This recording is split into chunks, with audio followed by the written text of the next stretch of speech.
bahay na pula ay isang makasaysayang bahay sa San Ildefonso, Bulacan na itinayo noong 1929 bilang isang hasyenda ng mayamang pamilya ng Ilosorio. Ang bahay na ito ay naging saksi sa mga karumal-dumal na kaganapan noong ikalawang digmaang pandaigdig, partikular sa mga pagmamalupit at pag-aabuso ng mga kababaihan at kalalakihan sa bayan ng Bulacan at Pampanga. Maraming mga kalalakihan ang pinapatay habang ang mga kababaihan at kabataan ay dinadala sa bahay na pula at ginagawang comfort women o mga alipin sa sexualidad. Samahan nyo kaming tuklasin at libutin ang bahay na pula dito sa Ildefonso, Bulacan.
Dito nga po, kwek-kwek.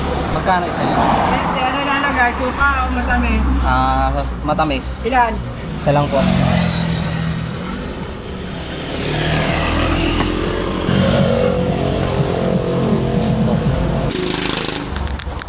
Suka. Nagutom.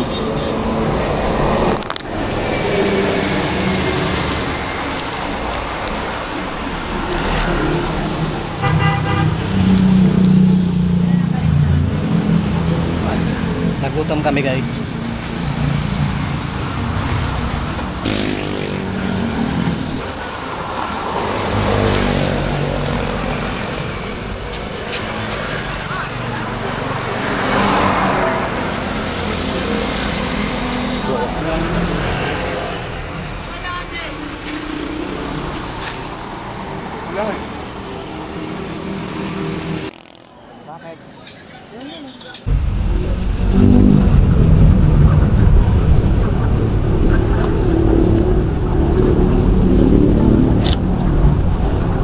Grabe, dito pa lang talaga namang kinalibutan na ako.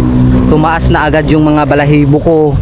Yung pakiramdam ko sa ulo talagang tumayo. Para bang sinalubong na agad kami ng kuya ko ng mga kakaibang elemento o nakatira dito sa bahay na pula.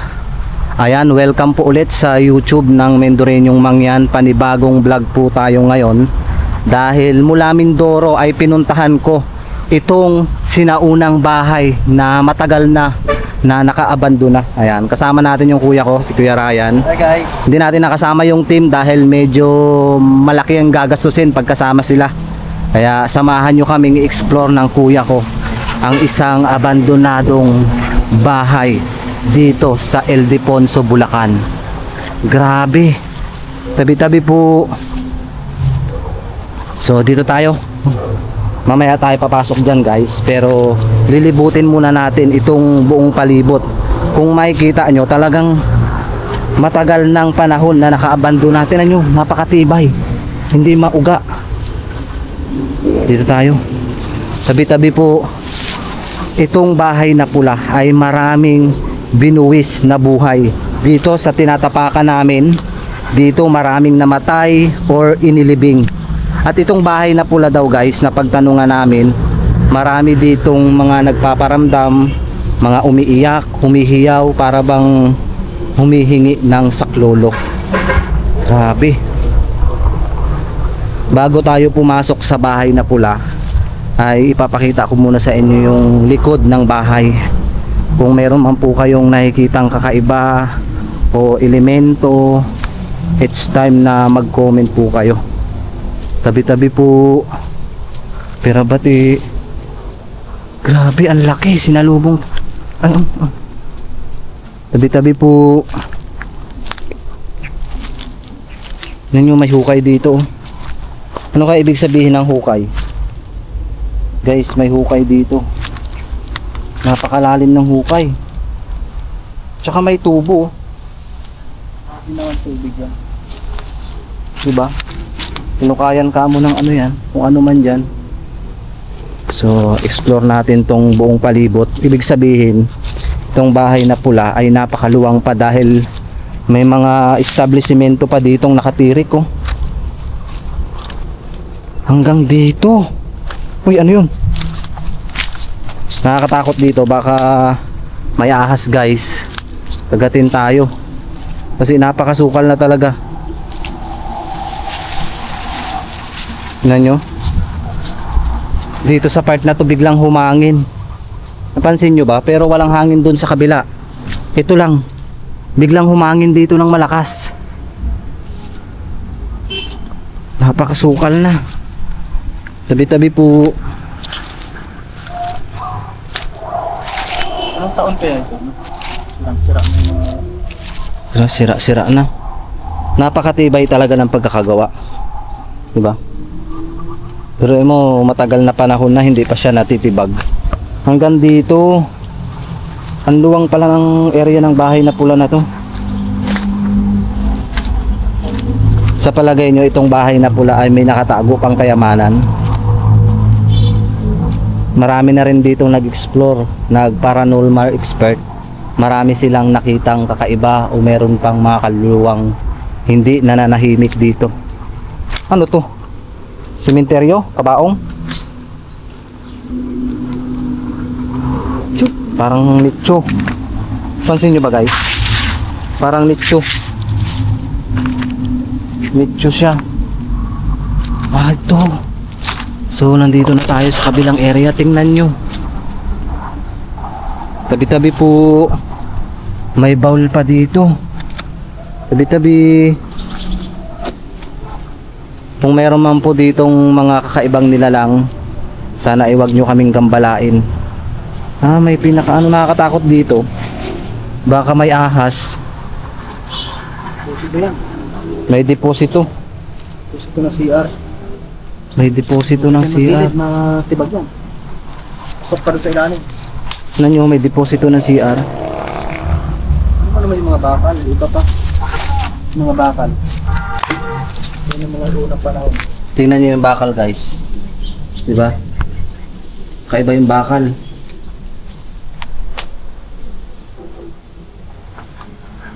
Parang may mga naghihiyawan dito sa loob. What's that? Ano to?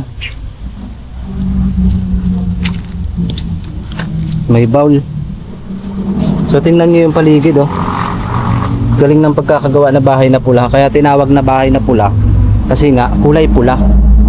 So tara, pasok na tayo. Daming lamok. So ngayon, sana ay wala tayong maramdaman sa loob, walang magpakita, para maging safe kami sa pagpasok dito sa bahay na pula. Tayo dadaan. Ito na, guys, akit tayo dito. May hagdan din dyan.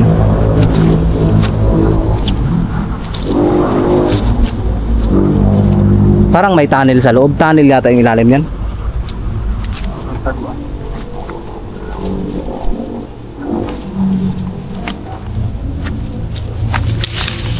Parang may tunnel ang loob. Parang tinutungtungan namin, parang may tunnel.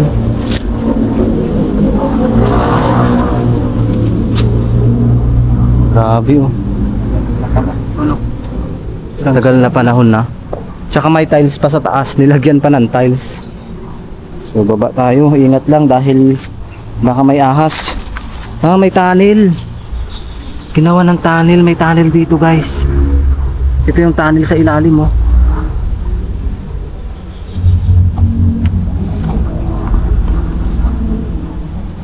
Ginamit, puro kahoy. Puro kahoy.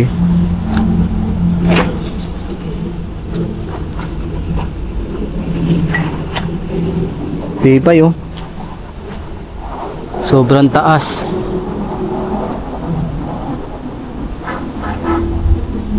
Ang daming mga ano, dumadapo-dapo sa mukha.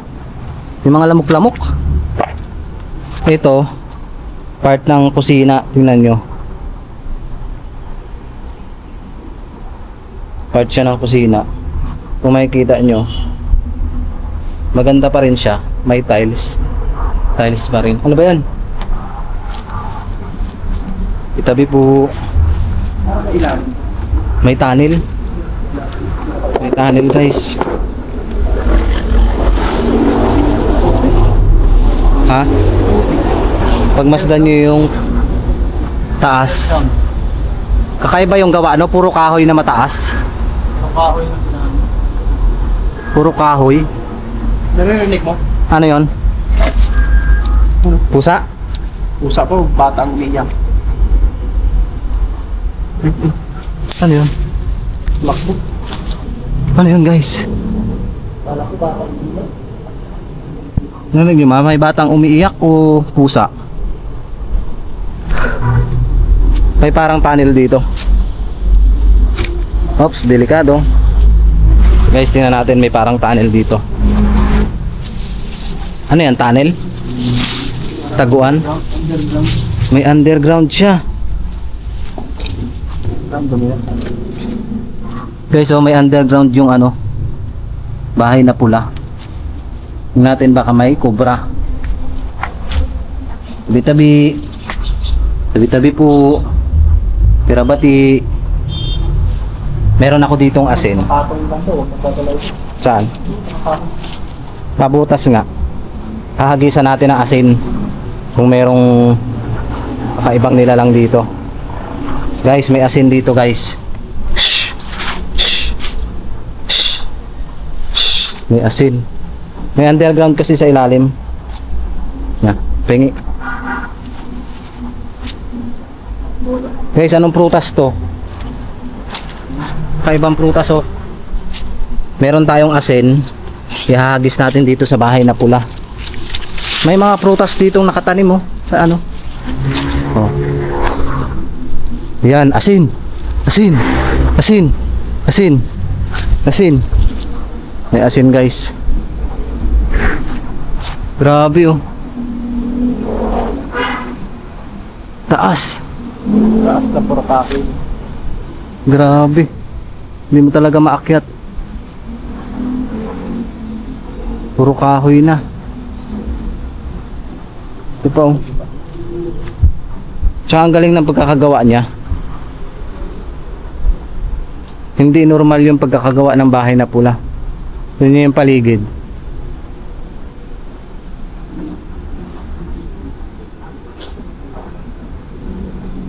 Ano yun? Parang may dumaang itim sa harap ko. Nga. Parang may dumaang itim na mukha sa harap ko. Hindi ko alam kung naano edad. Ayan o. Diba yan?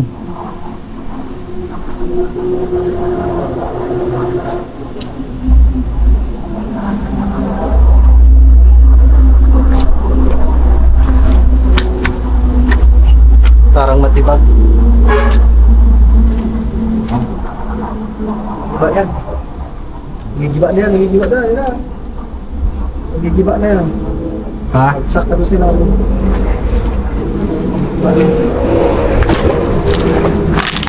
May bakal na yata yan? Parang siya. CR.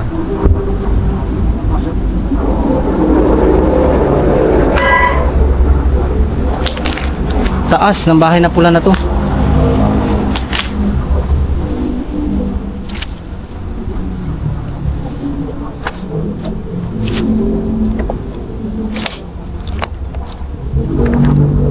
Tibay pa ng pagkakagawa. Tingnan yung maigi yung buong palibot ng bahay na pula. Yung taas. Grabe yung pagkakagawa. Ano yan? Ano? Yung taas niyan? Bakit may tiles pa? May CR pa sa taas? Second floor siguro yan. May second floor. Parang may tao dito. Hawakan mo nga. Parang may tao dito, guys.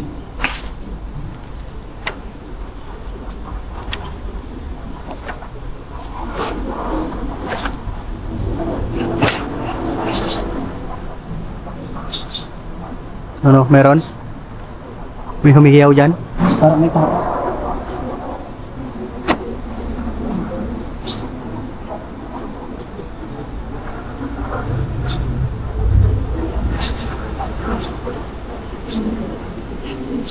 Ano?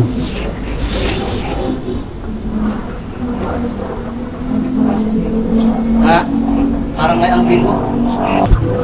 Parang ano.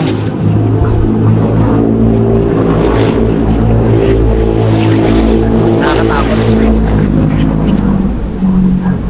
Wala tayo ngayon sa bahay na pula. Parang ano. May mga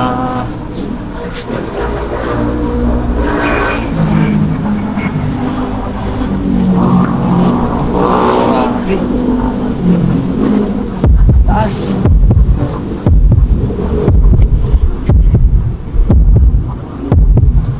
Dito na tayo guys sa taas.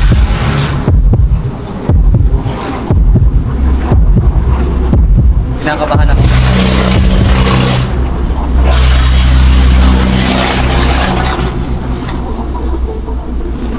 Nakabahan ako dito sa bahay na pula. Nakaitulak tayo ng demonyo.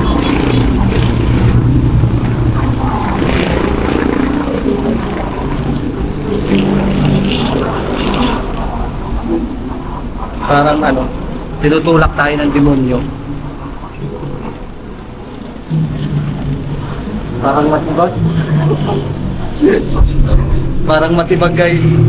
Parang matibag yung bahay na pula na to. Grabe. Sobrang taas talaga oh. Hindi biro, pag umakyat ka dito, hindi biro. Kasi pag nahulog ka talaga. Baba na tayo. Kinakabahan ako. Kinakabahan ako sa bahay na pula. Itulak tayo ng demonyo. Alam niyo yung pakiramdam dito pag nandito ka sa taas. Parang ang itutulak ng kakaibang nilalang dito na naninirahan. Iba yung kaba guys. Iba yung kaba pag nandito ka na. Grabe. Pag nandito ka talaga, iba yung kaba mo dito. Para kang lalamunin ng kaba na hindi mo mawari.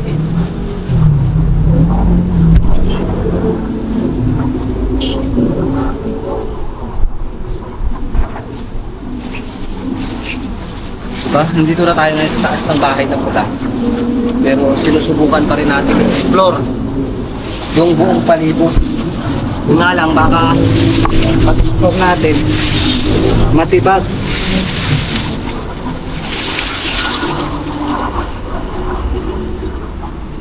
Kasi napakaluma na to. Pag yan natibag, tulog talaga tayo.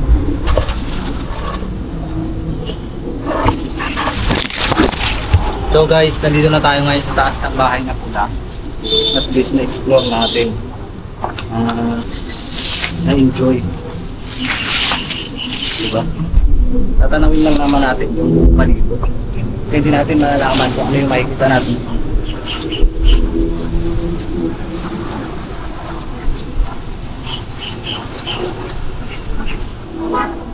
So ang bahay na pula ay talaga namang nakakatakot dahil maraming mga namatay dito.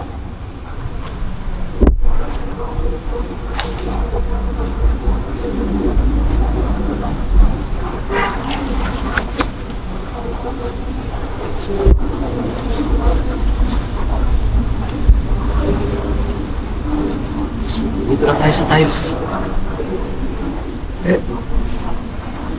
Gusto kong lumakad papunta doon. Takot baka malaglag tayo. Baba na tayo.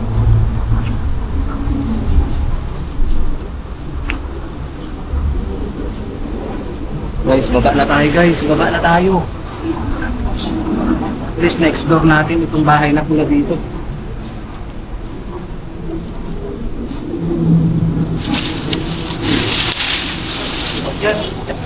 Ha? Hindi. Nagalaw? Hindi. Tapos pagtapa ko, nahulog ako, no? Yung pag ano ko.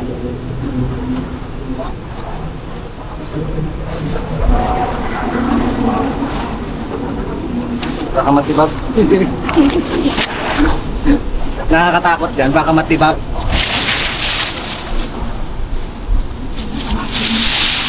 Pag natibag yan, wala na, hulog tayo.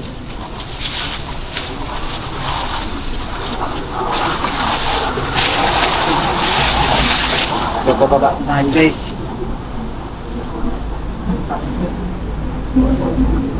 Ah, hirap.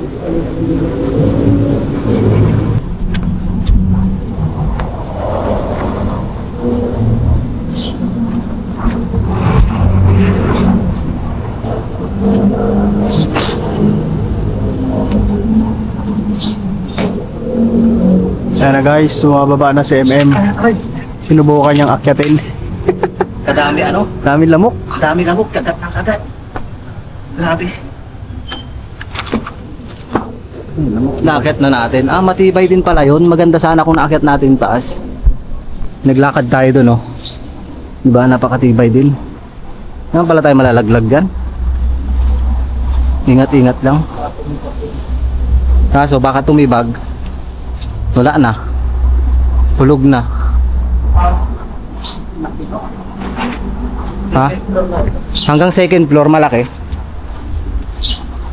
May second floor talaga tong bahay na pula.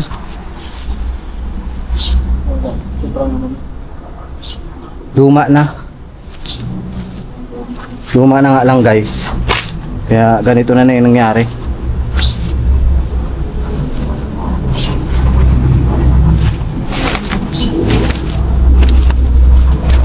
Nakakatakot dito, baka may ahas eh.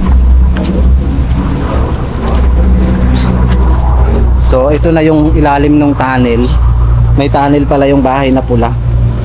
Tapos tingnan nyo yan, oh. Sinauna pa yan. Sinauna pa. May pugad. Kung makikita nyo yung pagkakagawa talagang napakatibay. Hindi biro yung inilagay na kahoy o ginamit.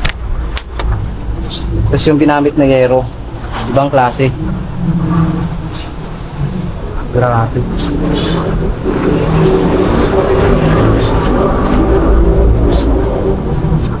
Sila.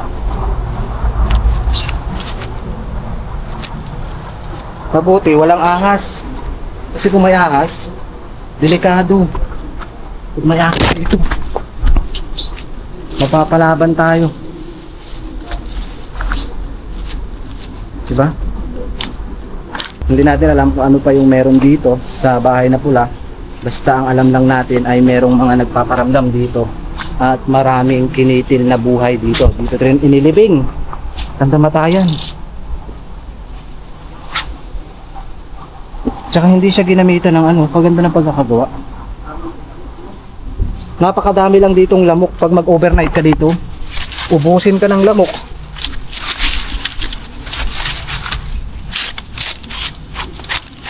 May number eh, hindi natin alam kung anong number yan, oh. May mga number sa hagdan. Bawat hagdan may mga number. Oh.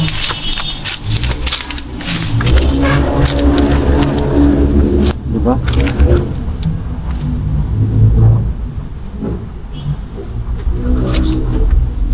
So kami ay pauwi na dahil may lakad pa kami. Kayo na lang po ang bahala kung ano yung meron dito, kung ano yung nakikita nyo sa loob ng bahay na pula dito sa Bulacan. At least naipakita namin sa inyo yung sinaunang bahay dito sa Bulacan. Kaya sa lahat ng viewers na patuloy na sumusuporta sa YouTube namin, maraming salamat po. Dahil hindi namin mararating yung mga lugar na gusto namin i-vlog kung wala din po kayo. Siyempre shoutout din sa nanay ko, kay Nanay Eden tsaka kay tatay na patuloy na tumatangkilik sa vlogs namin. Shoutout sa pinsan ko, kay Kuya Jobel. Ayan.